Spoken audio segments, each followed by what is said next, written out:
طرح کہتے ہیں، بس ان کو پھر غصہ آ جاتا، کہتے ہیں ہمارے پیچھے پڑے رہتے ہیں۔ میں نے کہا پھر بار بار ہم دیکھتے ہیں جب آپ لوگ یہ کرتے ہو تو اس لیے کہتے ہیں نا، اگر نہ الحمد کریں۔ للہ رب العالمین، الصلاة والسلام علی رسول النبی الکریم وعلی آلہ واصحابہ اجمعین۔ الحمد للہ، الحمد للہ الذی ہدانا لہذا وما كنا لنهتدی لولا ان ہدانا اللہ۔ رب اشرح لی صدری ویسر لی امری واحلل عقدۃ من لسانی یفقہوا قولی، آمین یا رب العالمین۔ ہم لوگوں پر اللہ تعالیٰ کا بڑا فضل و کرم ہے کہ ہم قرآن کو پڑھتے، اس پہ غور و فکر کر کے اپنی ساری فکر کو قرآن کے مطابق بنانے کی کوشش کرتے ہیں۔ یہ اللہ کا خاص کرم ہے۔ آپ قرآن کی کوئی بھی صورت پڑھیں نا، آپ کوئی آیت پڑھیں، دیکھیں اگر وہ آیات جو ہیں وہ اللہ تعالیٰ کی شان بیان کر رہی ہیں، اس کا مقام و مرتبہ بیان کر رہی ہیں، تو وہ چیز ہمارے کس چیز میں اضافہ کر رہی ہے؟ جلدی بتائیں۔ ہمارے ایمان میں اضافہ کرے، معرفت ہمارے الہی ایمان میں۔ میں۔ دیکھیں، ایمان بعد کی بات ہے، وہ ہمیں اللہ تعالیٰ کی، جب اللہ کی صفات تو اللہ کی معرفت ہوتی ہے کہ کس طرح بڑی ہستی ہے، جی جی، یہ معرفت پھر الہی۔ ہمارے ایمان کو جا کے، لیکن پہلا ایمان مت کہیں، معرفت الہی ہوتی ہے، اور معرفت الہی سے ایمان میں استقامت اور اضافہ ہوتا ہے۔ بے شک۔ اچھا، اس کے بعد میں نے اور آپ نے فرض کیجئے آیات پڑھی جس میں آیات کائنات ہے کہ کائنات میں غور و فکر کی دعوت دی گئی ہے۔ یہ آیات کیا کرتی ہیں؟ یہ بھی اللہ تعالیٰ کی معرفت میں اضافہ کرتی ہیں سر۔ غور و فکر کی دعوت دیتے ہیں۔ غور و فکر کی دعوت دیتی ہیں۔ جب ہم غور و فکر کرتے ہیں تو پھر ہمیں پتہ چلتا ہے کہ کتنا زبردست نظام ہے یہ دنیا کا، بنانے والے نے کمال کر دیا ہے، اور جس طرح وہ اس کو روب عمل لا رہا ہے، جس طرح اس کو ایگزیکیوٹ کر رہا ہے، وہ بھی کمال ہے۔ اسی طرح آیات انفس جو خود انسان کے بارے میں ہے کہ اللہ تعالیٰ فرماتے ہیں ذرا اپنی پیدائش پہ تو غور کرو۔ انسان کو فوراً پتہ چل جاتا ہے کہ جب میں اپنی پیدائش پہ غور کرتا ہوں تو مجھے صاف پتہ چلتا ہے کہ یہ سب کچھ اس کے کرم، فضل اور احسان کا نتیجہ ہے۔ میں اور اس سے اللہ تعالیٰ کے سامنے جھک جاتا ہوں۔ تو کوئی آیت ہو، جہنم کی ہوں، جنت کی ہوں، جہنم والی ہمیں اس بات کی وارننگ دیتی ہیں کہ بچو اس جہنم سے، برائیوں کو چھوڑ دو۔ جنت کی نعمتوں کی جب اور اس کے اللہ تعالیٰ کے احسانوں کی بارش سامنے آتی ہے تو انسان کہتا ہے میرا دنیا میں زندگی اسی میں گزاروں، نیکیاں کروں اور برائیوں سے بچوں۔ تو آیت کا کوئی بھی مضمون ہو وہ انسان کے ایمان میں اضافہ کرتا ہے۔ وَإِذَا تُلِيَتْ عَلَيْهِمْ آيَاتُهُ زَادَتْهُمْ ایمانا۔ یہ ہے مومن کہ جب وہ قرآن پڑھتا ہے، سمجھ کے پڑھتا ہے، جب سمجھ کے پڑھتا ہے تو اس کے ایمان میں اضافہ ہوتا ہے۔ میں نے آپ کو مختلف آیات سے یہ بات سمجھائی ہے۔ لہٰذا اب ہم سورہ نمل میں آتے ہیں، اور آج انشاءاللہ کوشش کریں گے ختم ہو جائے۔ آج 1 تا 6 میں اللہ تعالیٰ بتاتے ہیں کہ یہ قرآن کس قدر انسانوں کو خوشخبریاں دے رہا ہے۔ کن انسانوں کو؟ وہ جو اس قرآن کے مطابق اپنی فکر اور اپنا عمل، ایمان اور عمل اس کے مطابق کر لیتے ہیں، اور کس قدر ان لوگوں کو وارننگ دے رہا ہے اس شدید عذاب کی جو آخرت میں ہوگا، لیکن دنیا میں بھی انسان اللہ تعالیٰ کی رحمتوں سے بالکل محروم ہو جاتا ہے اگر نافرمان ہو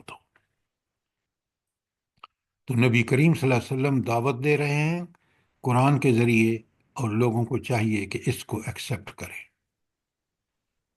اس کے بعد اللہ تعالیٰ نے ایک ایسے فرعون کی مثال دی ہے آیت 7 تا 14 میں کہ انسان حیران رہ جاتا ہے کہ رب نے اس کو کتنا احسان اس پر کیا، اور اس نے کس طرح ظلم اور بربریت کا مظاہرہ کیا، اور پھر اس کا انجام کتنا برا ہوا۔ اس کے بعد قرآن ایک بالکل اس کے اپوزٹ کیریکٹرز ہمارے سامنے لاتا ہے، حضرت داؤد اور حضرت سلیمان کا۔ یہ آیت 15 تا 44 تک کا مضمون ہے، اور یہاں کس قدر یہ دونوں باپ بیٹا، حضرت داؤد باپ ہیں، حضرت سلیمان علیہ الصلوۃ والسلام ان کے بیٹے ہیں، یہ کتنے اللہ سے ڈرنے والے، اللہ کا شکر ادا کرنے والے۔ تو یہاں پہلے کیریکٹر کو پڑھ کے ہم کہتے ہیں کہ اس جیسی حرکتیں ہمیں کبھی نہ کریں، وہ اللہ کو سخت ناپسند ہے، عذاب کا موجب ہے۔ یہاں ان کو پڑھ کے بندے کو پتہ چلتا ہے کہ انسان جس قدر شکر کرتا ہے اللہ تعالیٰ کس قدر زیادہ دیتا ہے۔ اس کے بعد آیت 45 تا 58 جو ہم پڑھ چکے ہیں، اس میں اللہ تعالیٰ نے حضرت صالح علیہ السلام، ان کی قوم سمود ہے، اور حضرت لوط علیہ السلام جن کی قوم نے دنیا میں سب سے برے عمل کو اپنے ہاں جاری کر رکھا تھا، ان کے بارے میں تفصیلات اور ان کا انجام ہے۔ تو قرآن نے ان 4 واقعات سے ہمارے سامنے اپنے انبیاء کی جو سیرتیں کتنی پاکیزہ ہیں۔ زینب ابجد صاحبہ، آپ کا فون کھلا ہوا ہے اور آپ کی آوازیں ڈسٹرب کر رہی ہیں لوگوں کو۔ اچھا، اور آج ہم نے، ہاں نہیں، یہ تو 58 تک آیت اور 59 سے 75 جو ہے ہم پڑھ چکے ہیں، اور وہ سارے توحید کے دلائل ہیں اور آخرت کا یقین پیدا کرتے ہیں۔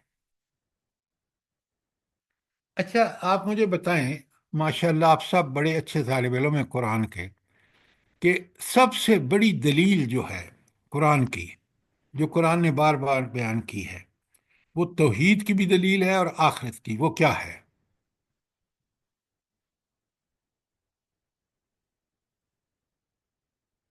جلدی بتائیں۔ سارے جو 5 کویسچن ہوئے ہیں، کیا الہ مع اللہ، کیا اللہ چھوڑیں کے علاوہ؟ چھوڑیں چھوڑیں چھوڑیں، وہ آپ قرآن پڑھنے والا دیکھیں، ہر سوری سنیں بڑے غور سے، اور یہ چیزیں نوٹ کیا کریں۔ سب سے بڑی دلیل جو توحید کی ہے اور آخرت دونوں کی ہے، وہ تو ہے، ابھی آپ نے مجھے بتایا ہے کہ جب آپ صبح باہر نکلتے ہیں آپ دیکھتے ہیں کہ چھوٹے چھوٹے پتے نکل رہے ہیں۔ تو اللہ تعالیٰ کا یہ بارش کا جو نظام ہے اور یہ بہار جو ہے، یہ ہمیں بتاتی ہے کہ کتنا زبردست، علی کل شیء قدیر بکل شیء علیم۔ تو یہ سب سے بڑی نشانی ہے کہ اللہ تعالیٰ اس دنیا کو کس طرح چلا رہا ہے۔ پھر یہی بتاتی ہے کہ جس طرح تم بارش سے زمین زندہ ہو جاتی ہے، بالکل مردوں کو بھی اللہ تعالیٰ اسی طرح زندہ کر دے گا۔ یہ بہت بڑی دلیل ہے توحید کی بھی اور آخرت کی بھی۔ اب بات سمجھ آئیے کہ نہیں آئی آپ کو؟ جی سر، جزاک اللہ یہ خیر۔ وہ دلائل ہے جو الحمدللہ۔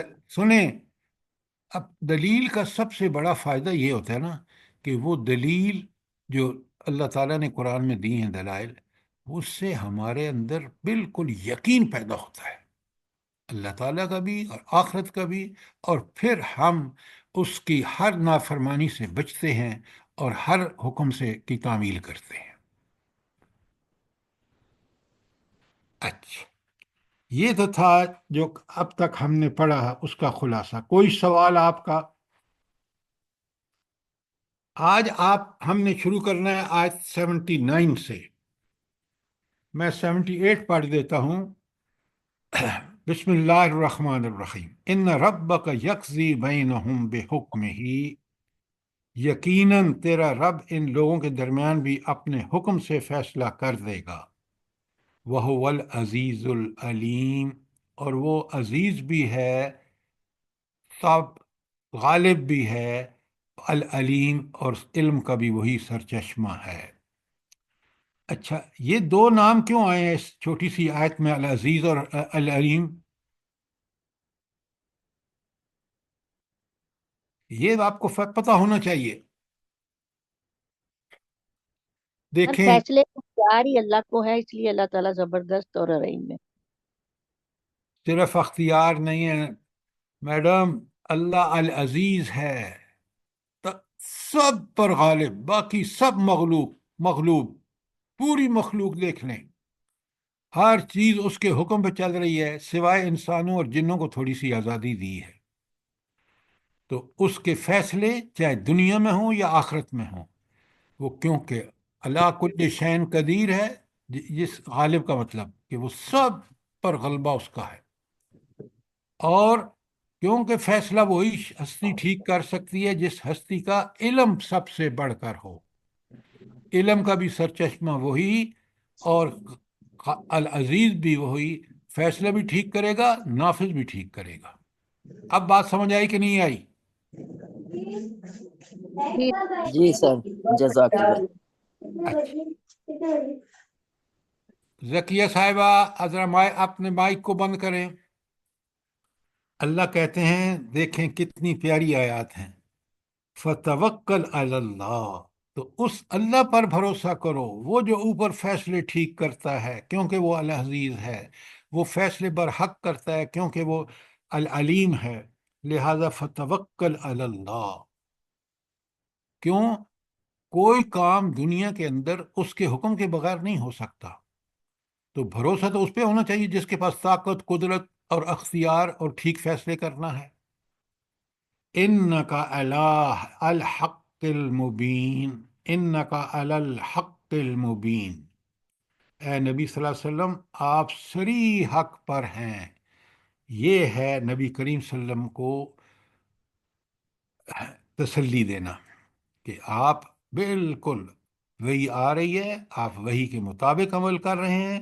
رب یہ سرٹیفکیٹ دے رہا ہے تو نبی کریم صلی اللہ علیہ وسلم کو اور زیادہ آپ دیکھیں کن جذبوں سے، کن مشکلات میں وہ کام کر رہے ہیں، کتنا ٹھیک کر رہے ہیں.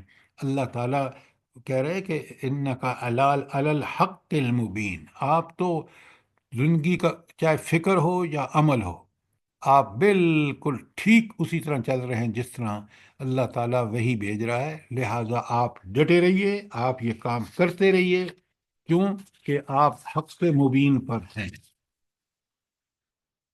تو ہمیں چاہیے کہ اس حق مبین جو نبی کریم صلی اللہ علیہ وآلہ وسلم لے کے آئے ہیں، جو قرآن و سنت کی شکل میں ہے، ہم اس پر پوری طرح جڑ جائیں. پھر اللہ تعالیٰ اگلی آیت 80 میں فرماتے ہیں، انک لا تسمع الموتى، تم مردوں کو نہیں سنا سکتے. گویا یہاں ایک بڑی وارننگ ہے. وہ وارننگ یہ ہے، بڑے غور سے سنیں، سمجھیں بات کو. یہاں موتا سے مراد کیا ہے؟ جو حق بات کو قبول نہیں کرتے بلکہ اس کے مخالف، انبیاء کے مخالف جاتے ہیں، اللہ کے وحی کی تکذیب کرتے ہیں. اللہ کہتے ہیں وہ تو مردہ ہے. اگر زندہ ہوتے، سوچتے، سمجھتے، غور کرتے تو اللہ تعالیٰ ان کو ایمان کی توفیق دیتا. پھر فرمایا وَلَا تُسْمِعُ الصُّمَّ، ان بہروں کو آپ نہیں سنا سکتے. وَلَا تُسْمِعُ الصُّمَّ دُعَاءَ إِذَا وَلَّوْا مُدْبِرِينَ، جب کہ وہ پیٹھ پھیر کر بھاگے جا رہے ہوں. یہ کیفیت آپ دیکھ رہے ہیں کہ ایک تو بندہ بہرا ہے اور دوسرا بھاگ رہا ہے، اور بھاگ بھی آپ آواز اس سے دور جا رہا ہے. اس کو آپ سنا سکتے ہیں؟ جلدی بتائیں. اندھا بھی ہے اور بغیر بھاگے جا رہا ہے. تو رب کہہ رہے ہیں کہ یہ جو لوگ اللہ کی ہدایت کو سنتے، اس پر غور کرتے نہیں ہیں اور قبول نہیں کرتے، پہلی بات کہی کہ وہ مردہ ہے، انک لا تسمع الموتى. اور دوسرا ان کا رویہ کیا ہے؟ اللہ نے تو ان کو سمجھ بھی دی، بوجھ بھی دی، لیکن وہ کیا کر رہے ہیں؟ وَلَا تُسْمِعُ الصُّمَّ دُعَاءَ إِذَا وَلَّوْا مُدْبِرِينَ، ان بہروں کو آپ نہیں سنا سکتے جو پیٹھ پھیر کر بھاگ رہے ہوں. کریلا اور نیم چڑا کا سنا ہے نا آپ نے؟ ایک تو وہ بہرا ہے اور پھر بھاگ بھی رہا ہے، ساتھ سن بھی نہیں رہا. یہ ہے مثال ان لوگوں کی جو اللہ کے دین کے منکر ہوتے ہیں. پھر اللہ اپنے نبی کو دیتے ہوئے تسلی کہتے ہیں آیت 81 میں، بسم اللہ الرحمن الرحیم وما انت بہدی العمی عن ضلالتہم، نہ اندھوں کو راستہ بتا کر بھٹکنے سے بچا سکتے ہیں، ان تسمع الا من یؤمن بآیاتنا فہم مسلمون۔ اب یہ اگلا ٹکڑا بڑا اہم ہے، میں اور آپ اللہ کا شکر ادا کریں کہ ان تسمع، بے شک وہ آپ کی بات سنے گا، الا من یؤمن بآیاتنا، پہلا کام کیا کرے؟ ان آیت ایمان پر لے کے ایمان اور یقین کہ یہ برحق ہیں، فہم مسلمون، اور پھر اس کے بعد اس کو مان کر، اس پر ایمان لا کر اس کے مطابق عمل کریں، مسلم بن جائیں، مطیع اور فرمانبردار عملاً بن جائیں۔ یہ ہیں وہ لوگ جو ہدایت کو قبول کریں گے۔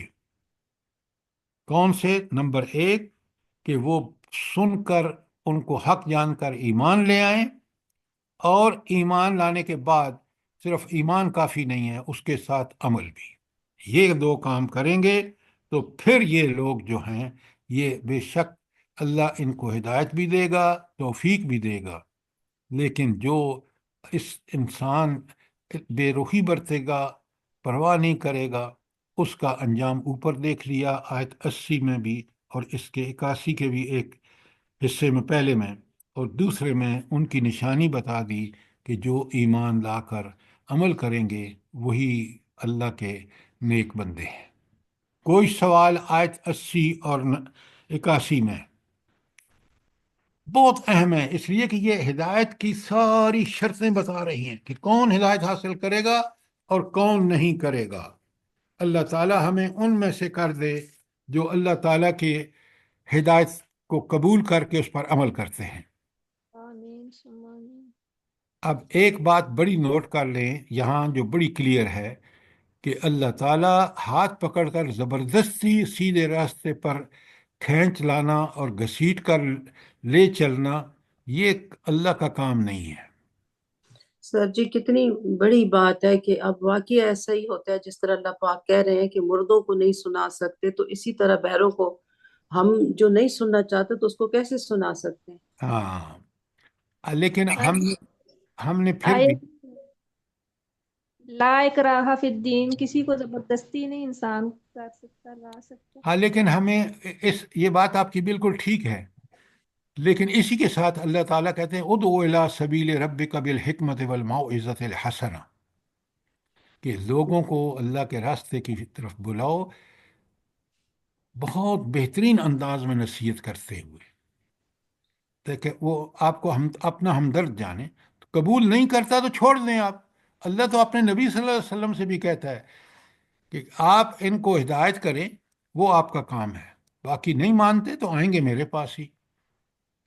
تو بالکل ہم بالکل ہدایت میں کمی نہ کریں، یہ یاد رکھیں، دعوت دینے میں، چاہے ہمارے بچے ہوں، رشتہ دار ہوں، عزیز ہوں، گھر والے ہوں، دوست ہوں، ہمارا کام ہے کہ ہم ان کو وقتاً فوقتاً حالات کے مطابق ٹھیک ٹھیک محبت اور شفقت سے نصیحت کریں۔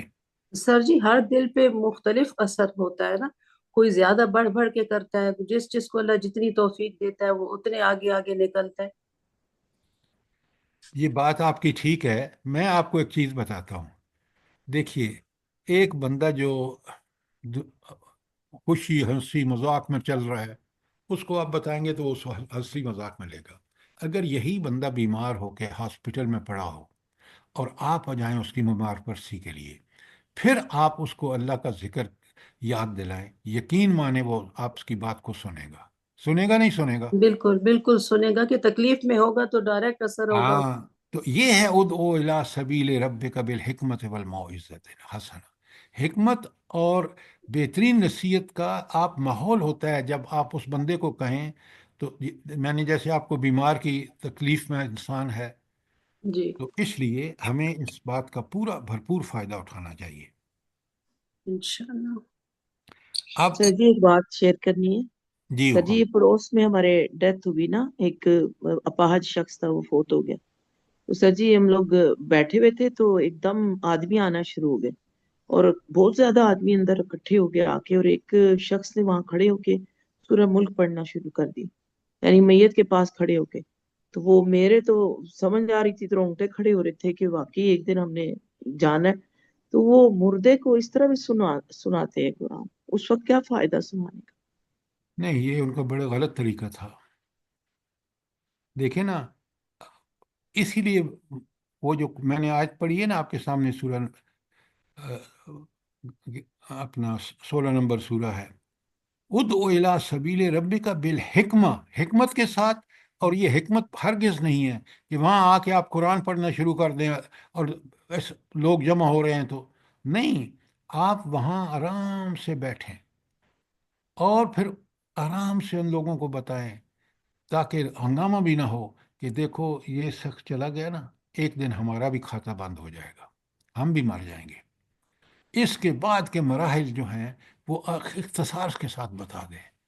تو لہٰذا ہمیں چاہیے کہ ہم اس کی تیاری کریں. اب لوگ سنیں گے بھی، کیونکہ مردہ جس کی روح نکل چکی ہے وہ سامنے پڑا ہے، تو حکمت سے کام لینا چاہیے. اچھا، اب اللہ کی اللہ کی راجعون پڑھتے رہنا چاہیے، اور اس کے بخشش کی دعا کرتے رہنا چاہیے. اللہم اغفر لہ ورحمہ. ہاں، لیکن اپنی بھی یاد کرنا چاہیے. صرف یہی نہیں کرتا، اپنا بھی دیکھنا چاہیے کہ میں نے بھی یہیں جانا ہے. سر ان چیزوں کو لوگ سمجھتے نہیں ہیں. وہ جیسے بتا رہی ہیں نا عبداللہ اچھا، بھی آپ کہ ذرا بیٹھ میری کر. اس وقت قرآن کے ساتھ بات کریں. آیت 82، بسم اللہ الرحمن. وَإِذَا وَقَعَ الْقَوْلُ عَلَيْهِمْ أَخْرَجْنَا لَهُمْ دَابَّةً مِّنَ الْأَرْضِ تُكَلِّمُهُمْ. اور جب ہماری بات پوری ہونے کا وقت ان پر آ پہنچے گا تو ہم ان کے لیے ایک جانور زمین سے نکالیں گے. اور پھر وہ کیا ہوگا؟ ان الناس کانوا بآیاتنا لا یوقنون. یہ لوگ ہماری آیات پر یقین نہیں کرتے. یعنی یہ کس قدر بدبختی ہے کہ یہ نشانیاں مانگ رہے ہیں اور ساتھ ہی انکار بھی کر رہے ہیں. یہ معاملہ قریش کر رہے تھے نبی کریم صلی اللہ علیہ وآلہ وسلم کے ساتھ، کہ آپ سے کہہ رہے کہ بھائی آپ تو ذرا موسیٰ علیہ السلام والی نشانیاں لے کے آئیں. او بھائی، جو بات کہہ رہے ہیں، پہلے آپ نبی کریم صلی اللہ علیہ وسلم کا وہ خود ان کو کہتے ہیں کہ یہ صادق بھی ہیں اور امین بھی ہیں، پھر انہی کی بات نہیں سنتے. آپ طرح طرح کے آپ پیش کرتے ہیں مطالبے. تو اللہ تعالیٰ کہتے ہیں کہ پھر ایک وقت اگر ہم قیامت کے دن یا قرب قیامت کے وقت ہم ایک زمین سے جانور نکالیں اور وہ بھی ان کو کہے نا کہ ایمان لاؤ، تو پھر بھی یہ ایمان لانے والے نہیں، یہ اتنے بگڑے ہوئے ہیں. دیکھیں نا، قرآن مثال دیتا ہے حضرت صالح کی اونٹنی کا معجزہ دیکھ کر. ان بدبختوں کو واضح بتا دیا گیا کہ اس کو نقصان پہنچایا تو تباہی آئے گی، لیکن انہوں نے نہیں مانا. تو اس لیے یہاں نہ ماننے والوں کو آپ کوئی بھی معجزہ دکھا دیں، تو اس لیے اس کا مطلب آپ کے سامنے ہے، اور وہ یہ ہے کہ کوئی بھی نشانی عذاب کی ان کو دکھاؤ تو یہ اللہ پر ایمان نہیں لائیں گے جب تک کہ وہ نشانی دیکھ نہ لیں. جب دیکھ اس وقت ایمان کا توبہ قابل قبول نہیں ہوتی، جب نشانی آ جاتی ہے. آیت 83 میں فرمایا وَيَوْمَ نَحْشُرُ مِنْ كُلِّ أُمَّةٍ فَوْجًا مِّمَّن يُكَذِّبُ بِآيَاتِنَا. اللہ اکبر. یہ آخرت کا منظر قرآن دکھاتا ہے تاکہ انسان ڈر کے اللہ کی طرف راغب ہو جائے. کیا ہے سنیں، وَيَوْمَ نَحْشُرُ مِنْ كُلِّ أُمَّةٍ فَوْجًا مِّمَّن يُكَذِّبُ بِآيَاتِنَا. اور ذرا تصور کرو اس دن کا جب ہم ہر امت میں سے ایک فوج ان لوگوں کی گھیر لائیں گے جو ہماری آیات کو جھٹلایا کرتی تھی. آپ دیکھ لیں کتنے انبیاء پر لوگ ایمان لائے، چند لوگ تھے، اکثریت نے انکار کیا. اللہ کیا کہہ رہے ہیں؟ قیامت کا منظر ہمیں سامنے رکھ کے نا کہتے ہیں ہم ان سب کو نکال وہاں الگ کر لیں گے. الگ کر کے پھر کیا کریں گے؟ فہم یوزعون. اور پھر ان کی ہم درجہ بندی کر دیں گے. کیسے درجہ بندی؟ جو سب سے دیکھیں نا، ایک تھے تکذیب کرنے والے جنہوں نے اس کے راستے میں، نبی کی دعوت کے راستے میں روڑے اٹکائے. ان کا انکار، صرف انکار ہی نہیں کیا. انکار تو یہ نا بس رد کر دینا اور وہ نبی اپنا کام کرے، یہ اپنا کام کرتے ہیں۔ لیکن اگر تکذیب کا مطلب یہ ہے کہ نہ صرف انکار کیا بلکہ اس کو جھٹلانے کے لیے اس کے راستے میں روڑے اٹکائے اور تکلیفیں جتنی دے سکتے تھے دیں، جیسے مکے والے کافروں نے کی نبی کریم صلی اللہ علیہ وسلم کے ساتھ، تو اللہ کہتے ہیں پھر میں ان لوگوں کو وہاں اکٹھا نکال کے نا، یہ جو نافرمان ہوں گے، پھر میں ان میں گروہ بندی کروں گا کہ یہ تکذیب والے ہیں، یہ انکار والے ہیں۔ انہوں نے تکذیب میں نبی کے ساتھ یہ زیادتیاں کی، ان کو اور الگ کر دیا۔ تو یہ ہے کہ فہم یوزعون، پھر اللہ تعالیٰ ان کو گروہ بندیاں کر دے گا۔ تو کتنا بھیانک منظر ہے، سوچیں ذرا۔ اللہ تعالیٰ مجھے اور آپ کو نبی کریم صلی اللہ علیہ وآلہ وسلم کا سچا تابعدار بنا دے۔ آمین۔ اچھا، اب آ جائیے آیت 84 پہ۔ کوئی سوال ہو؟ اللہ تعالیٰ کس طرح ہمارے سامنے وہ مناظر رکھتا ہے، کاش ہم ان سر کو یہ جو سر یہ 82 میں جو لفظ ہے تکلمہم، اس سے کیا مراد ہے؟ تکلمہم، وہ ان سے باتیں کرے گا، وہ جانور ان کو بتائے گا، اور اس کے باوجود اگر ایمان نہیں لاتے، یہ آخری وقت پہ ہوگا۔ تکلمہم، وہ ان سے باتیں کرے گا، جانور باتیں کرے گا، یہ اللہ تعالیٰ کی طرف سے اس کو زبان عطا ہوگی اور وہ کہے گا۔ بات سمجھ آئی کہ نہیں آئی؟ جی جی جی، جزاک اللہ سر۔ اچھا، اب ذرا سنیں، ایک سوال کیا جا رہا ہے ان جھٹلانے والوں سے، حتیٰ اذا جاؤ، جب وہ سب آ جائیں گے، وقال اکذبتم بآیاتی ولم تحیطوا بها علما، ان سے کہا جائے گا کہ، یا ان کا رب ان سے پوچھے گا کہ تم نے میری آیات کو جھٹلا دیا حالانکہ تم نے ان کا علمی احاطہ نہ کیا تھا۔ کیا مطلب؟ نبی کی بات سن کے اگر وہ سوچتے، سمجھتے، غور کرتے، تو شاید انہوں نے سرے سے جو ہی نبی نے دعوت دی، انہوں نے کہا نہ ہم نے سننا ہی نہیں ہے، نعوذ باللہ۔ اتنے دنیا میں غرق، اتنے نافرمان، اتنے شیطان کے پجاری، اتنے طاغوت کے پجاری، اتنے اپنی نفسانی خواہش کے پجاری تھے کہ انہوں نے غور بھی نہیں کیا کہ چلو اس کو سمجھیں تو صحیح، بلا یہ کیا کہتا ہے۔ یہ ہے کہ اکذب تم بے آیاتی، ان سے سوال کیا جا رہا ہے کیا تم نے انکار کیا ہماری آیات کا، وہ لم تو ہی تو بہا علم، اور تم نے اس کا علمی احاطہ بھی اتنا کیا۔ اما ذا کنتم تعملون، اگر یہ نہیں تو اور تم کیا کر رہے تھے؟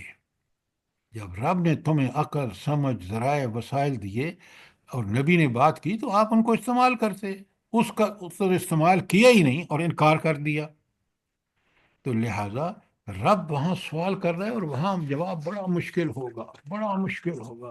آج دیکھیں نا، ہم ایک ایک آیت پڑھ رہے ہیں تو کس قدر اس سے ہماری ہدایت کا سامان نکل رہا ہے۔ سر بالکل یہی سچویشن ہوتی ہے، بات بتاؤ تو سنتے ہی نہیں، کیا کہہ رہا ہے کیا نہیں کہہ رہا کوئی۔ بس یہ آپ کا کہنا فرض ہے، لیکن کہیں اسی طرح جس طرح اللہ نے بتایا نا کہ حکمت اور بہترین نصیحت کے ساتھ۔ اچھا، اللہ تعالیٰ فرماتے ہیں آیت 85 دیکھیں، وَوَقَعَ الْقَوْلُ عَلَيْهِمْ، اور یہ وقع القول علیہم کہ ان پر وہ وقت آن پہنچا۔ کون سا وقت؟ عذاب کا پہنچا۔ کیوں پہنچا؟ بما ظلموا، اس لیے کہ انہوں نے ظلم کیا تھا۔ فہم لا یعقلون، اب وہ نہ سمجھ سکیں گے نہ بول سکیں گے۔ سر سر جی ایکسکیوز می، ینتقون، ینتقون ہے۔ ساری ینطقون، اب وہ بول بھی نہیں سکیں گے۔ ینتقون سر بھی نہیں ہے، ینتقون ہے۔ ہاں، ینطقون کا مطلب ہے وہ بات نہیں کر سکتے، ینطقون کا مطلب ہے ان سے بولا نہیں جا سکتا۔ اچھا، اب یہاں اس آیت میں اگر ہم پورے غور سے دیکھیں، چھوٹی چھوٹی آیتیں، بہت بڑا مضمون بیان ہوا ہے۔ وَوَقَعَ الْقَوْلُ عَلَيْهِمْ، تو ان پر بات سچی ثابت ہو جائے گی۔ یہ بما ظلمون، اس وجہ سے کہ انہوں نے ظلم کیا۔ تو یہ جو بات ہے یہاں، وہ بات ان پر پوری ہو جائے گی. کون سی بات ہے؟ ان کے عذاب کا ٹائم آ گیا. کیوں؟ بما ظلم، ان کے ہاں، عمل پوری کی طرح وجہ سے. سمجھیں، تاکہ کہ اللہ نے اب جب انہوں نے نبی بھیجا، اللہ تعالیٰ نے کتاب بھیجی، انہوں نے عمل نہیں کیا، انہوں نے مان کے نہیں دیا، تو اللہ کا اب مہلت بھی ختم ہو گئی، تو اس وقت عذاب کا وقت آ گیا. کیوں وقت آ گیا؟ بما ظلموا. اور پھر فہم لا ینطقون، اب وہ بول بھی نہیں سکتے. کیوں؟ اللہ تعالیٰ نے ان پر حجت تمام کر دی.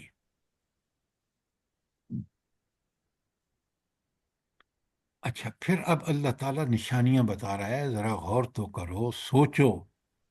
انسان، تیرے اوپر اللہ کا کتنا کرم ہے.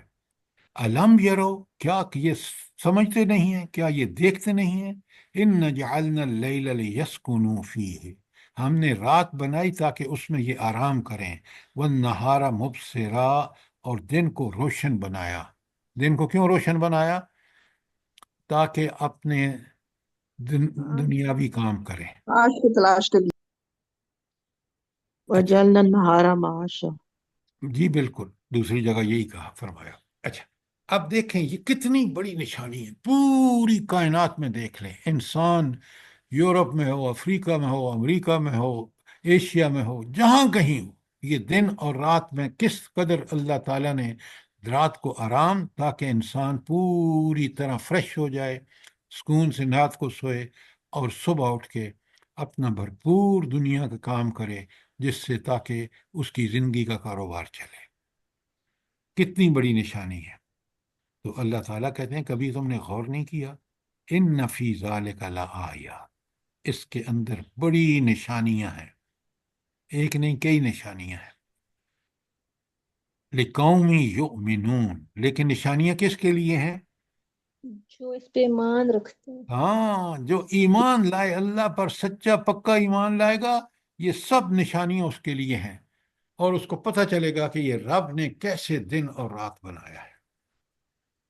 وہی رب جو ہے وہ موت کے بعد اٹھائے گا، اپنے سامنے پیش کرے گا. پیشی کے بعد انسان کو بتانا ہوگا کہ دنیا میں یہ سارے کرتوت کیوں کیے. اعمالہ اس کے سامنے رکھ دیا جائے گا. تو یہ ساری نشانیاں ہیں، جس سے آپ اگر ایمان لا کر سوچیں کہ یہ دن اور رات میں کیا نشانیاں ہیں، بے شمار نشانیاں ہیں.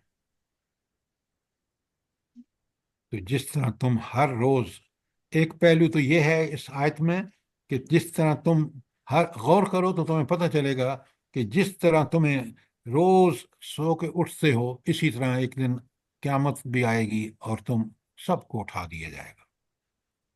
اور دوسرا پہلو یہ ہے کہ کس قدر یہ با مقصد ہے دن اور رات. کوئی سوال آیت 86 پر؟ سر ایک بات یہ بھی ذہن میں آ رہی ہے کہ اللہ تعالیٰ نے ٹائم ٹیبل بتا دیا ہے کہ رات کو آرام کرو، دن کو کام کرو. اب انسان نے اس کو الٹ کر دیا ہے، رات کو جاگتے رہتے ہیں، دن کو سوئے رہتے ہیں. جب اس کی، ڈاکٹر صاحبہ بالکل آپ نے ٹھیک کہا، جب ہم اس کی خلاف ورزی کرتے ہیں نا، تو ہم رات کو کام کرتے ہیں، دن جو اللہ تعالیٰ نے کام کرنے کے لیے بنایا وہاں سوتے رہتے ہیں. تو ہم جو کچھ ہمارے اعمال ہوتے ہیں، جو نیک اعمال کرنے کا وقت ہے دن، اس کو تو ہم نے رات بنا دیا اور رات کو دن بنا دیا. خود ہم جو ہے وہ اس کی وجہ سے گمراہی کا ارتکاب کرتے ہیں. بالکل سر، بات ہی نہیں چلتی. ہمارے اپنے گھروں میں بھی 12-1 بجے سے پہلے دن نہیں ہوتا. ڈاکٹر صاحبہ، آپ نے کبھی نوٹ کیا کہ حضور نبی کریم صلی اللہ علیہ وآلہ وسلم کا آخری کام کیا ہوتا تھا رات کو، شام کو؟ عشاء کی نماز پڑھ کے سو جانا. یہ سب سے بڑا کام ہے. تاکہ دیکھیں آپ، اب انسان، آپ یقین مانیں، میں جب اسلام آباد میں 7 بجے دفتر پہنچتا ہوں نا، یقین مانیں روڈ خالی پڑے ہوتے ہیں، اس لیے کہ اس وقت لوگ سو رہے ہوتے ہیں. حالانکہ وہ وقت بہترین وقت ہے، آپ اٹھیں، فجر کے بعد نماز پڑھیں، کام کریں. لیکن ہم نے، کیونکہ نبی کریم صلی اللہ علیہ وسلم کی زندگی کتنی پروڈکٹیو تھی، کس قدر انہوں نے 11 سال، ساری 13 سال میں مکے میں بہترین ٹیم تیار کر لی، مدینے میں پورا قرآن نازل ہوا، اس کو نافذ کیا، اور ایک ایسی سلطنت بن گئی کہ جس نے پوری دنیا کو اپنی طرف کھینچ لیا۔ یہ اس جی سر۔ ہم اس نمونے کے مطابق زندگی گزاریں کہ بیٹھنا ٹی وی یا ریڈیو یا لیپ ٹاپ یا موبائل، یہ ایسی گندگیاں ہیں کہ اب آپ دیکھیں، ابھی ایک بہن کہہ رہی تھی کہ لوگ روزے میں بھی ان کو نہیں چھوڑتے۔ اچھا سر جی فزیکلی بھی جو ہے وہ ان کی صحتیں خراب ہو جاتی ہیں، راتوں کو جاگتے ہیں۔ جی بالکل۔ اور اللہ تعالی حدیث ہے کہ صبح کے کام میں برکت، صبح کے وقت میں برکت ہوتی ہے، تو کام بھی آسان ہو جاتے ہیں۔ یہ بالکل آپ کی بات ٹھیک ہے، آپ اور میں ان چیزوں کو آج اپنے سامنے دیکھ رہے ہیں، کیونکہ اللہ نے ہمیں توفیق بخشی ہے کہ فجر دیکھیں نا، یہ جو تہجد کی نماز ہے یہ وہی شخص پڑھ سکتا ہے جو نبی کریم صلی اللہ علیہ وسلم کے معمولات کے مطابق زندگی گزارے۔ اس کو اتنی لمبی رات ہے، اس کو تہجد کے لیے بھی اٹھنا، فجر کے لیے بھی اٹھنا کوئی مسئلہ نہیں، بلکہ بڑا برکت بن جاتا ہے یہ وقت۔ اللہ تعالی ہمیں اس کی توفیق عطا فرمائے۔ آمین۔ سر جی آمین ثم رمضان آمین۔ میں تو اتنا ٹف ٹائم ہے کہ ہمیں تو ایک دوسرے سے بات گھر میں کرنے کا وقت نہیں مل رہا، تو کیسے لوگوں کو وقت مل جاتا ہے اتنا فالتو؟ وہ پھر شیطان ان کو بتاتا ہے نا کہ یہ ٹائم بچاؤ اس گندگی میں لگانے کے لیے۔ اللہ سر ان کی پورا سال ٹریننگ ہوئی ہوتی ہے نا، شیطان نے کی ہوتی ہے، حالانکہ رمضان میں تو شیطان بند ہوتا ہے۔ مستغفر اللہ۔ بس اللہ تعالیٰ انہی کے لیے بند ہوتا ہے جو اللہ کے لیے شیطان سے دور ہوتے ہیں۔ اچھا، بار بار یاد دہانی قیامت کی آ رہی ہے، ذرا غور کریں۔ اللہ تعالیٰ فرماتے ہیں، سنیں، بڑی سخت آیت 87، وَيَوْمَ يُنفَخُ فِي الصُّورِ، اور سور پھونکا جائے گا، فَفَزِعَ مَنْ فِي السَّمَاوَاتِ وَمَنْ فِي الْأَرْضِ إِلَّا مَنْ شَاءَ اللَّهُ۔ تو جب یہ سور پھونکا جائے گا اور ہر شخص ہول کھا جائے گی، شدید اذیت میں مبتلا ہوگی، وہ جو کچھ زمینوں اور آسمانوں میں ہے وہ ہول سے بالکل پریشان ہو جائے گا۔ وَكُلٌّ آتَوْهُ دَاخِرِينَ، اور سب کے سب اللہ کے حضور حاضر ہو جائیں گے۔ یہ ذرا اب وقت ہم نے آنا ہے، دیکھنا ہے، قرآن نے ہمیں بتا دیا، اب ہم اس کی تیاری کریں کہ جب یہ سور پھونکا جائے گا تو ہولناک صورتحال پیدا ہوگی، اور زمین اور آسمان میں رہنے والے گھبرا اٹھیں گے، اور اس گھبراہٹ سے وہی محفوظ ہوں گے جن کو اللہ تعالیٰ محفوظ رکھنا چاہے گا۔ وَكُلٌّ آتَوْهُ دَاخِرِينَ، سب، تو سوائے ان کے، وہ جو اللہ من شاء اللہ ہے، وہ کون لوگ ہیں جو ان سے محفوظ رہیں گے اس گھبراہٹ سے؟ جلدی بتائیں۔ سر جو ایمان والے ہوں گے۔ ایمان ہاں، والے۔ جنہوں نے دنیا میں اس صورتحال کو سمجھ کر اللہ کے لیے اپنے دین، اپنے ایمان کے مطابق اعمال کیے ہوں گے، اللہ تعالیٰ ان کو اس گھبراہٹ سے بچا لے گا، اس ہول سے بچا لے گا۔ اچھا، اب ذرا قرآن کھول کے بتا رہا ہے، آگے آیت 85 میں دیکھیں کہ انسانوں کو جو نمونے بتا رہا ہے کہ دیکھو جن پہاڑوں کو تم یہاں دیکھ رہے ہو نا، اس وقت پہلے سور کے بعد ان پہاڑوں کا کیا حال ہوگا۔ وَتَرَى الْجِبَالَ تَحْسَبُهَا جَامِدَةً وَهِيَ تَمُرُّ مَرَّ السَّحَابِ، آج جن پہاڑوں کو تم دیکھتے ہو اور سمجھتے ہو کہ خوب جمے ہوئے ہیں، مگر اس وقت یہ بادلوں کی طرح اڑ رہے ہوں گے۔ یہ ہوگا ان پہاڑوں کا حال، ہمالیہ کا حال جو آپ دیکھ رہے ہیں نا آج، یہ اس دن کیا کیفیت ہوگی، دیکھیں اللہ نے ایڈوانس بتا دیا۔ اور پھر فرمایا، سُنِعَ اللَّهُ الَّذِي أَتْقَنَ كُلَّ شَيْءٍ، یہ اللہ تعالیٰ کی قدرت کا کرشمہ ہوگا جس نے ہر چیز کو حکمت کے ساتھ استوار کیا۔ آج پہاڑوں کو اس طرح رکھا ہوا ہے، جب پہلا سور پھونکا جائے گا تو یہ پہاڑوں کی صورتحال ہوگی۔ انہو خبیر بما تفعلون۔ اچھا، یہ جو آخری آیت کا ٹکڑا ہے کہ بے شک اللہ خوب جانتا ہے کہ تم لوگ کیا کرتے ہو، ذرا دیکھیں، پہلے اللہ تعالیٰ کے کمالات بتائے کہ پہلے سور کے بعد پہاڑوں کا کیا حشر ہوگا، اور پھر یہ بھی بتایا کہ یہ ساری صورتحال جو آج بھی ہے یا اس دن ہوگی، سور کے بعد ہوگی، اس کا پورا اللہ تعالیٰ کے کنٹرول ہے۔ اور یہ اللہ وہ ہے جو تمہارے بارے میں، سارے اعمال کے بارے میں جانتا ہے۔ پھر انسان کو یاد دہانی کہ اے انسان، اپنے رب کی اطاعت گزاری میں زندگی گزار، اس کے خلاف مت چل۔ تو لہٰذا ایسا خدا سے تم ایسی توقع نہ رکھو کہ اپنی دنیا میں تم کو عقل و تمیز اور تصرف کے اختیارات دے کر تمہارے اعمال و افعال سے بے خبر ہے۔ وہ ایک ایک لمحے کی اس کو خبر ہے، لہٰذا سوچ سمجھ کے آخرت کو پیش نظر رکھ کے زندگی گزارو۔ تو اللہ تعالیٰ یہ دیکھے گا کہ وہ اختیارات تم نے کیسے استعمال کی ہیں۔ یہ تھی آیت 88۔ پھر رب کیسی ان لوگوں کو جو اللہ کے مطیع اور فرمان بردار ہیں کیسی کیسی خوشخبریاں دیتا ہے۔ من جاء بالحسنۃ فلہ خیر منہا، جو بھلائی لے کر آئے گا اس سے زیادہ بہتر صلہ ملے گا۔ تو دنیا میں ہمیں کیا کمانی چاہیے؟ کیا حسن اچھا کیوں نیکیاں بھلائیاں کیوں کمانی چاہیے؟ تاکہ اللہ کی طرف سے خیر ملے ہمیں۔ ہاں، بہتر اجر ملے۔ اب اللہ کا وعدہ ہے، یہ پکا اور سچا وعدہ ہے۔ وَهُم مِّن فَزْعٍ يَوْمَئِذٍ آمِنُونَ، اور ایسے لوگ اس دن کے ہول سے محفوظ ہوں گے۔ وہ جو ہول پیچھے آیا نا کہ لوگ گھبرا اٹھیں گے۔ محفوظ کون رہے گا؟ جس نے اس دنیا کی زندگی پوری طرح آخرت کو سمجھ کے پیش نظر رکھ کے گزاری ہوگی۔ وہاں اس کو کوئی پریشانی نہیں ہوگی، کیونکہ اس نے دنیا میں اس کے لیے تیاری کی، اور اللہ تعالیٰ اس کو وہ سکینت عطا فرمائے گا، وہ اطمینان عطا فرمائے گا کہ ان مشکل حالات میں بھی انسان جو ہے وہ اپنے رب کے ساتھ اس کا تعلق جو ہے وہ ہمیشہ قائم رہے گا۔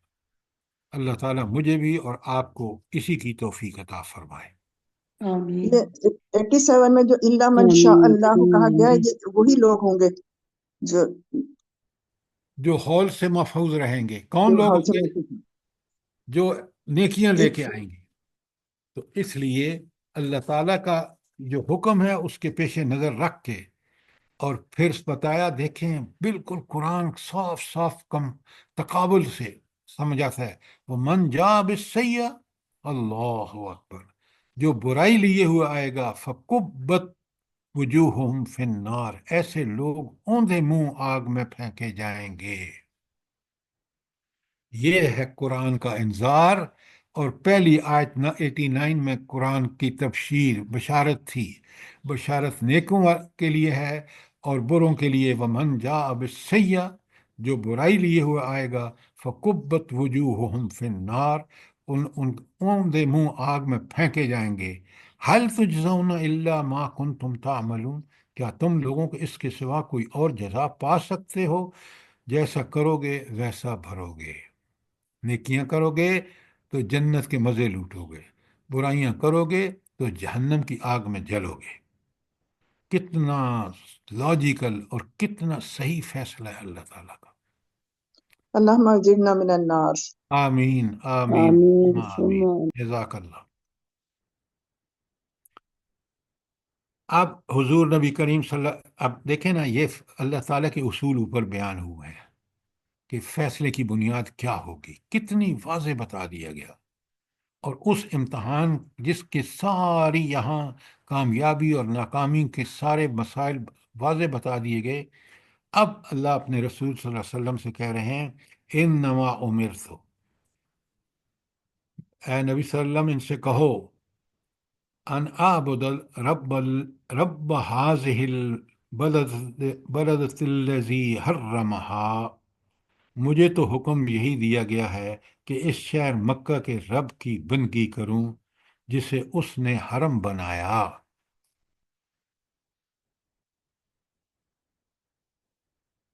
حرم کا کیا مطلب ہے؟ جھگڑا فسق و فجور سے محفوظ۔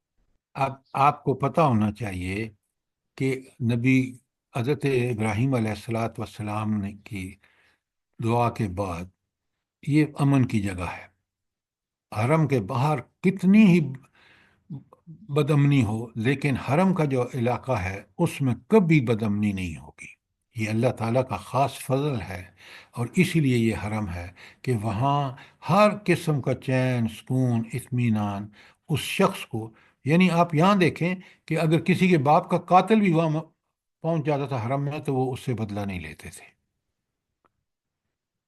اور ایک تو یہ ہے کہ اس حرم کا بھی وہ رب ہے، آگے کا وہ لہو کل شیء، اور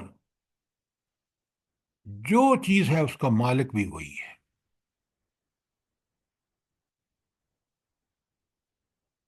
کبھی آپ نے دیکھا ہے اور غور کیا ہے یہ جو آج کل ٹرمپ حرکتیں کر رہا ہے، یا یہ دنیا کے جو فاسد حکمران ہیں چاہے وہ مسلمان ہی کیوں نہیں ہیں، وہ جو حرکتیں کر رہے ہیں وہ سمجھتے ہیں کہ مالک وہ ہے، نعوذ باللہ، حالانکہ وہ سانس جس کے وہ زندہ ہیں اس پہ بھی کنٹرول اللہ کا ہے۔ یہ دنیا امتحان ہے، اس لیے ان کو اللہ تعالیٰ نے یہ طاقت اور قدرت دی ہے۔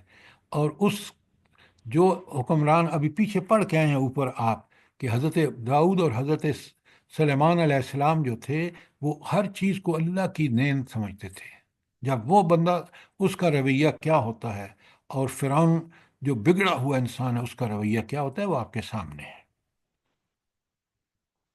حالانکہ جو حقیقت میں جو مالک ہے وہ اللہ ہے۔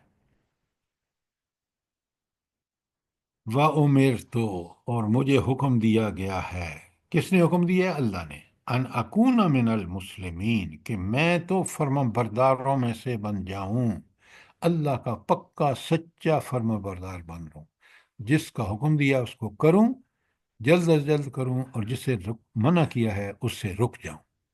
یہ ہے، دیکھیں اب آخر میں سورت جب جاتی ہے تو دیکھیں کس قدر احکامات آتے ہیں جو اس وقت نبی کریم صلی اللہ علیہ وآلہ وسلم کے لیے، لیکن دراصل وہ ہمارے لیے ہے۔ اچھا، اب آپ دیکھیں کہ یہ جو آیت آپ نے 91 میں دیکھا کہ اللہ کے حکم اور اللہ کا مقام و مرتبہ بیان کرنے کے بعد کہ میں نیکیاں کروں، اور نیکی جب کریں گے آپ، وَأَنْ أَتْلُ الْقُرْآنَ، اور یہ کہ میں قرآن پڑھ کر سناؤں، فَمَنِ اهْتَدَى، جس کسی نے ہدایت اختیار کی، فَإِنَّمَا يَهْتَدِي لِنَفْسِهِ، وہ اپنی بھلے ہی کے لیے ہدایت اختیار کرتا ہے۔ تو جس نے ہدایت اختیار کی وہ اپنے بھلے کے لیے، اس کا کیا مطلب ہے؟ کہ بھلائی کا فائدہ اسی کو ہوگا۔ فائدہ کیا ہوگا؟ وہ سیدھی راہ پہ ہوگا سر، اور دن- اللہ کو اللہ کے ہاں انعام پائے گا۔ دنیا بھی بہتر، اور دنیا میں بھی اللہ کا تائید و نصرت، اور آخرت میں جنت۔ بات صاف کریں تاکہ بھلائی کا مطلب یہ صرف چند ٹکوں کی بھلائی نہیں ہے، رب کی طرف سے بھلائی ہے، اور رب کی طرف سے بھلے آدمی کے لیے بھلائی کیا ہے؟ دنیا میں بھی اس کی تائید اور نصرت اللہ کی، توفیق اللہ کی، اور آخرت میں جنت۔ بالکل سر، ہمیں اللہ کی ضرورت ہے، اللہ کو ہماری کوئی ضرورت ضرورت نہیں ہے۔ نہیں ہے۔ فمن دل، جو کوئی گمراہی اختیار کرے، فقل انما انا من المنذرین، تو ان کو بتا دو گمراہ لوگوں کو کہ میں تو خبردار کر دینے والا ہوں۔ کس بات سے خبردار کر دینے والا ہوں؟ برائی کے انجام سے۔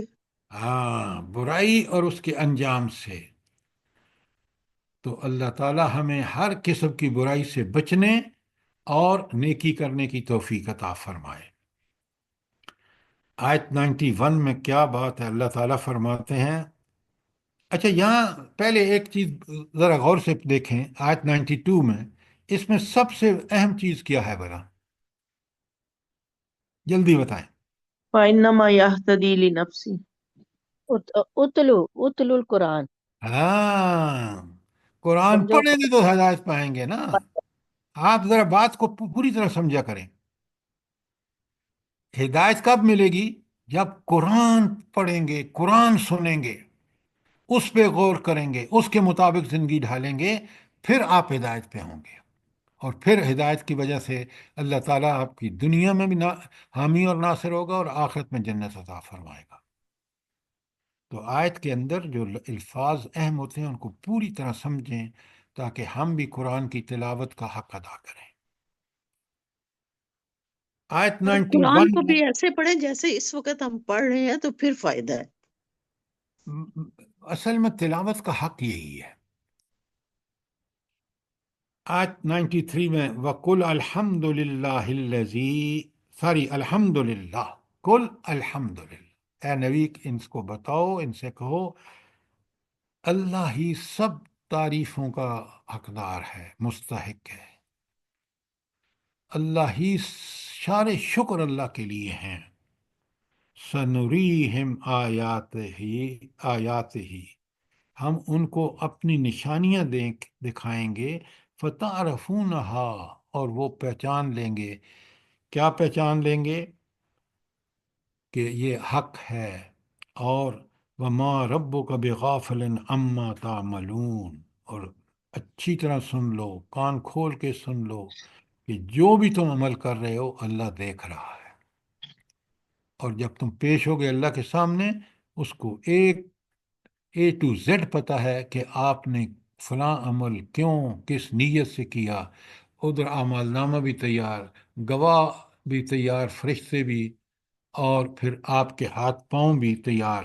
لہٰذا دنیا میں زندگی بڑی غور سے گزارو اور بڑی سوچ سمجھ کے گزارو تاکہ اللہ تعالیٰ کے ہاں تم جو ہے کامیاب اور کامران ثابت ہو. سر جی اس کو ذرا کھولیں، عنقریب وہ تمہیں اپنی نشانیاں، کون سی نشانیاں دکھا دے گا؟ ہاں جی، اچھا سنیں پھر آپ. اشارہ یہ ہے کہ قیامت کی نشانیوں کی طرف جو قیامت کے قریبی زمانے میں ہوں گی، ان کو دیکھ کر اس زمانے کے منکرین جان لیں گے کہ قیامت ایک حقیقت بن کر سامنے آ رہی ہے. اب یہ نشانیاں آپ یہ دیکھیں، بڑے غور سے سنیں. آج کی سائنس بھی کہتی ہے، قرآن محتاج نہیں ہے کسی سائنس کا، یاد رکھیں. لیکن جس کو انسان نے سائنس کو آج کل بہت بڑا مقام دے رکھا نا، وہ خود کہتی ہے کہ دنیا کا اینڈ ضرور ہوگا. یہ سائنس کی تحقیق بھی بتا رہی ہے. تو نشانیاں کس کی ہیں؟ قیامت کی. آپ مجھے ایک بات بتائیں، اللہ تعالیٰ نے آج دنیا جہنم زار بنی ہوئی ہے. امریکہ کو دیکھ لیں، ٹرمپ کو دیکھ لیں، کسی کو دیکھ لیں، مسلمان حکمرانوں کو دیکھ لیں.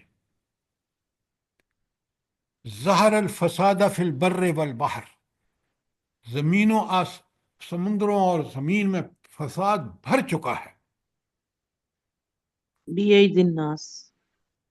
اور آپ مجھے یہ بتائیں کہ کیا اللہ تعالیٰ کو جو کس پوری کائنات کو چلا رہا ہے وہ اس صورتحال کو برداشت کرے گا؟ بالکل نہیں. ایسا لگتا ہے کہ یہ ساری چیزیں انسان کو سمجھا رہی ہیں. اور اگر آپ کے زیر مطالعہ ہوں جو بابر اس کی آخرت کے بارے میں احادیث ہیں، تو آپ دیکھیں گے کہ یہ ساری نشانیاں جو ہیں قیامت کی ایک ایک کر کے پوری ہو چکی ہیں. اور یہ سر صرف بڑی نشانیاں رہ گئی ہیں. بس وہ دیکھیں، وہ نشانیاں جو بڑی نشانیاں ہیں جن کا آپ ذکر کر رہے ہیں وہ بالکل ہیں، اور وہ پوری ہونے کو وقت آ چکا ہے. تو جی سر جی، یہ دعوت الارض جو آپ نے 82 میں پڑھایا وہ بھی بڑی نشانیوں میں سے. بے شک بے شک. اچھا، اب آج ہم نے سورہ نمل ختم کر لی ہے، اور آپ سب لوگ اس کا خلاصہ میں نے شروع میں پورا بیان کر دیا ہے، اور کس قدر آخرت میں، سورت کے آخر میں آخرت کے بارے میں جھنجھوڑ دینے والی چیزیں ہیں. اور یہی وہ چیزیں ہیں جو ہم قرآن کو پڑھیں، سمجھیں، اور پھر ان پر جب غور و فکر کریں تو اور ہمارا ایمان پکا اور پختہ ہو جاتا ہے، اور پھر ہم لگ جاتے ہیں کہ ہم ہر برائی سے بچیں اور ہر نیکی میں پہل کریں. اللہ تعالیٰ میرے اندر بھی اور آپ کے اندر بھی اسی قرآن کے پڑھنے کے بعد یہی جذبہ پیدا ہونا چاہیے، تاکہ ہم اللہ کے دنیا اور آخرت دونوں میں اللہ کی رحمتوں کے مستحق ہو سکیں. آمین ثم آمین ثم آمین. اچھا، اب یہ تو تھی سورہ نمل، میں نے بڑی تفصیل کے ساتھ آپ کے سامنے رکھی ہے. اس کے بعد ہے سورہ قصص. قصص جمع ہے قصہ کی، اور وہاں کس کا قصہ بیان ہوا ہے؟ موسیٰ علیہ السلام اور فرعون کا. اچھا، ایک تو آپ سورہ کا قصص. قرآن پر اب آپ ذرا غور سے سنیں، میں نے بہت دفعہ آپ کو چیزیں لکھوائی بھی ہیں. یہ واقعہ کون سی قرآن کی اور سی صورت ہے جس طرح قصص میں بیان ہوا ہے وہاں بھی بیان ہوا ہو؟ سورہ طه. سورہ سورہ اعراف. سورہ طٰہٰ.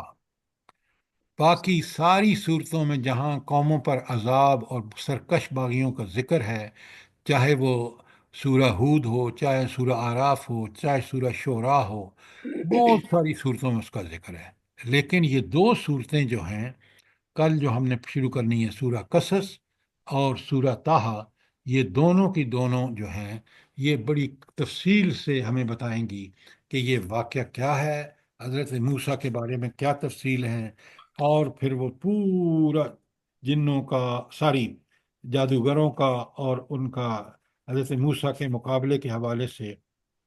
تو یہ بڑی اہم صورت ہے، اور آیت 3 تا 43، کل 88 آیات ہیں. 3 تا 43 میں جو ہے وہ فرعون اور حضرت موسیٰ علیہ السلام کا واقعہ ہے. باقی آیت آخر کی میں نے ہمیشہ بتایا آپ کو کہ ان میں اللہ تعالیٰ کی طرف سے ہدایات ہوتی ہیں اس وقت نبی کریم صلی اللہ علیہ وسلم، صحابہ صحابیات کے لیے، اور قیامت تک کے لیے انسانوں کے لیے. تو انشاءاللہ کل ہم سورہ قصص شروع کریں گے، اور سورہ، کیونکہ وقت ختم ہو گیا ہے اور میں نے شروع میں آپ کو خلاصہ پورا بیان کر دیا تھا. اللہ تعالیٰ مجھے بھی اور آپ کو ان چیزوں کو سمجھنے، ان پر عمل کرنے، اور قرآن کا ایک ٹھیک صحیح طالب علم بننے کی توفیق عطا فرمائے. آمین ثم آمین. ہم سر لوگوں جی کو اولاد کو الحمدللہ بھی. الحمدللہ، اب تو ہر آیت پڑھتے ہوئے ہم سوچتے ہیں اور اللہ ہمارے دل پہ اثر کرتا ہے. شکر ہے اس کی ذات کا کہ اب ہم اس طرح پڑھ کے نہیں گزر جاتے، سمجھنے کی الحمدللہ. کوشش کرتے ہیں. یہ کتاب ہدایت ہے میڈم، بالکل آپ ٹھیک کہہ رہی ہیں. جب انسان واقعتاً اپنی فطرت، اپنی عادت بنا لیتا ہے نا کہ اس میں ہدایت کے کیا پہلو ہیں، اللہ تعالیٰ وہ کھول کے سامنے رکھ دیتا ہے. بے شک بے شک. اللہ پاک سب کو توفیق دے سر، اسی طرح قرآن کو سمجھنے کی اور عمل کی توفیق دے، جیسے آمین آمین ہم لوگ اس وقت بیٹھ کے سن رہے ہیں، آمین. اور اس اور پاک کلام کی برکتوں سے نوازے اس استاد مبارک کا بھی تو مہینے. بہت بڑا درجہ ہے نا، استاد کا بہت بڑا درجہ ہے اس کے سمجھانے بالکل، آپ کو بھی اللہ اور اللہ پاک تعالیٰ آپ کو بہت اجر جزائے عظیم خیر دے. دے. بس جی یہ اللہ جی. ہی کا فضل اور اس کا کرم ہے. کل میری آپ سے گزارش ہوگی کہ رمضان کا مہینہ ہے، آپ خوب تلاوت کرتے ہیں سورہ، اس کو قصص اور سورہ جو طٰہٰ ہے، ان دونوں کو ایک دفعہ پڑھ لیں گے تو پھر آپ کو پورا مضمون آپ کے سامنے آ جائے گا فرعون اور حضرت موسیٰ انشاءاللہ علیہ سر، انشاءاللہ اللہ پاک توفیق دے سب کو، آمین آمین. انشاءاللہ سب اور کو. ہم لوگوں کے اولادوں کو بھی اللہ دین کی طرف، دین کے راستے پہ چلا دے. بس تمام دنیا کے مسلمانوں کو ہدایت کے راستے پہ چلنے کی توفیق دے آمین پروردگار. آمین ثم آمین. جو اس دنیا سے چلے گئے ان کی مغفرت کے لیے پروردگار ان کی آگے کی منزلیں آسان کرے پروردگار، اور ہم آمین لوگوں کی دعاؤں کو قبول فرما لے، ہم لوگوں کے سجدوں کو، ہم لوگوں کی توبہ کو قبول فرما لے پروردگار، اپنی رحمتوں سے نوازے پروردگار. ہم لوگ آپ بہت سب لوگ مریضوں کے لیے یہ اللہ تعالیٰ دعائیں قبول فرماتے ہیں، خاص کر نماز کے بعد اور پھر رمضان میں۔ تو ایک بہن نے شروع میں بتایا تھا کہ کوئی بھائی ہیں، ان کے 3 بچے ہیں بیچارے، ان کا ایکسیڈنٹ ہوا ہے لاہور میں۔ تو سب لوگ دعا کریں کہ اللہ تعالیٰ ان کو شفائے کاملہ اور عاجلہ عطا فرمائے۔ آمین آمین تمام ثم مریضوں کو آمین اللہ تعالیٰ شفائے کاملہ اور عاجلہ عطا آمین فرمائے، جو گھروں آمین میں، ثم ہسپتالوں آمین میں مختلف امراض کا شکار ہیں۔ اللہ تعالیٰ ہمیں اس مبارک مہینے میں سب سے پہلے سچی توبہ اور قرآن کی طرف، اللہ تعالیٰ کی طرف رجوع کرنے کی توفیق عطا فرمائے، آمین ثم آمین تمام آمین مریضوں کو شفا دے، اور اللہ آمین تعالیٰ تمام لوگ جو دنیا سے چلے گئے ہیں ان کے آخرت کے مراحل اللہ تعالیٰ آسان فرمائے۔ آمین ثم اللہ آمین تعالیٰ اس نام و نہاد امت مسلمہ کو واقعتاً امت مسلمہ بننے کی توفیق عطا فرمائے۔ آمین انت السمیع العلیم وتب علینا انک انت التواب الرحیم۔ آمین ثم آمین۔ جزاک اللہ خیر سر، اللہ پاک آپ کو بھی بہت عافیت والی زندگی دے اور صحت تندرستی کے ساتھ، ہم سب کو آمین اور آپ کے ساتھ جو جڑے ہوئے ہیں، آپ کے ساتھی ہیں، آپ کے اسٹوڈنٹ ہیں، ان سب کو اللہ پاک اپنے رحمتوں کے سائے کے نیچے رکھے۔ آمین آمین۔